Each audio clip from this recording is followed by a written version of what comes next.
السلام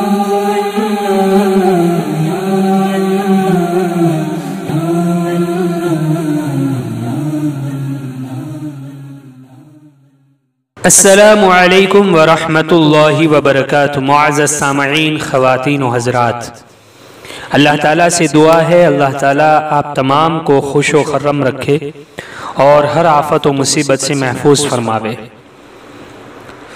بچے اور اولاد کا ہونا اللہ کی طرف سے ایک بڑی نعمت ہوتی ہے۔ اللہ تبارک و تعالیٰ جسے چاہتے ہیں بیٹا دیتے ہیں، جسے چاہتے ہیں بیٹی دیتے ہیں، جسے چاہتے ہیں بیٹا اور بیٹی دونوں دیتے ہیں، اور جسے چاہتے ہیں اس نعمت سے محروم رکھتے ہیں۔ یہ اللہ کی مصلحت ہے، اللہ کی حکمت ہے۔ اللہ خوب جانتا ہے کس کو کیا دینا ہے اور کس کو اولاد نہیں دینی ہے۔ جب بچہ پیدا ہو جاتا ہے، بچی پیدا ہوتی ہے، تو بعض مرتبہ ایسا ہوتا ہے کہ وہ بچی جو پیدا ہوئی ہے وہ دودھ نہیں پی رہا ہوتا ہے، یا دودھ پہلے پی رہا تھا، کچھ دنوں کے بعد اس نے دودھ پینا چھوڑ دیا۔ اب گھر والے پریشان ہوتے ہیں، ماں پریشان ہوتے ہیں، ابو پریشان ہوتے ہیں کہ ہمارا بچہ تو دودھ نہیں پی رہا ہے، اب اس کے لیے کیا کریں؟ تو قرآن کریم کی آیت جو میں بتانے جا رہا ہوں، ایسے بچوں کے لیے جو دودھ نہیں پی رہے ہیں یا دودھ پیتے تھے اور دودھ پینا چھوڑ دیا اور ہم چاہتے ہیں کہ وہ دودھ پیے، تو ایسے بچوں کے لیے یہ آیت کریمہ بہت ہی مجرب ہے، اور یہ آیت کریمہ فائدہ مند ہے اور آزمودہ ہے۔ اس آیت کریمہ کے ذریعے ہم عمل کریں، انشاءاللہ ضرور فائدہ ہوگا، اور ایسے بچے جو دودھ نہیں پی رہے تھے وہ دودھ پینا شروع کر دیں گے۔ قرآن پاک کی یہ آیت سورہ زخرف کی ہے، آیت نمبر 82، آیت نمبر 82۔ چھوٹی سی مختصر سی آیت ہے، اسکرین پر بھی آپ کو دکھ رہی ہوگی۔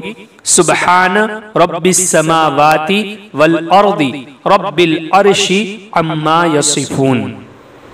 سبحان رب السماوات والارض رب العرش عما یصفون۔ اس آیت کریمہ کو کیا کرنا ہے؟ اس آیت کریمہ کو کسی کاغذ پر لکھ لیں اور لکھ کر کے بچے کے گلے میں ڈال دیں، یا پھر کسی پلیٹ میں، کاچ کی پلیٹ ہے تو اس میں لکھے، سیاہی سے لکھے، زعفران سے لکھے، کسی بھی چیز سے لکھیں، اور اس میں تھوڑا سا پانی ڈال کر کے اس آیت کریمہ کو دھو لے، اور وہ دھویا ہوا پانی دودھ میں ملا لے اور کسی طریقے سے اس بچے اور بچی کو پلائے جس نے دودھ پینا چھوڑ دیا۔ تھوڑا سا بھی اس بچی نے وہ آیت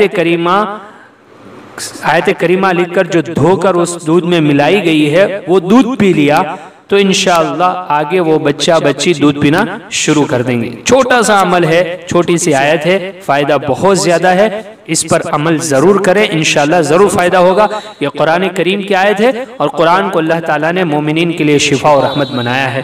اللہ تبارک و تعالیٰ سے دعا ہے اللہ تعالیٰ تمام مسلمانوں کی ہر چھوٹی بڑی بیماری سے، ہر چھوٹی بڑی مصیبت اور آفت سے حفاظت فرمائے۔ وآخر دعوانا ان الحمدللہ رب العالمین۔ شکرا یا ربی شکرا، ہدیت قلبی شکرا۔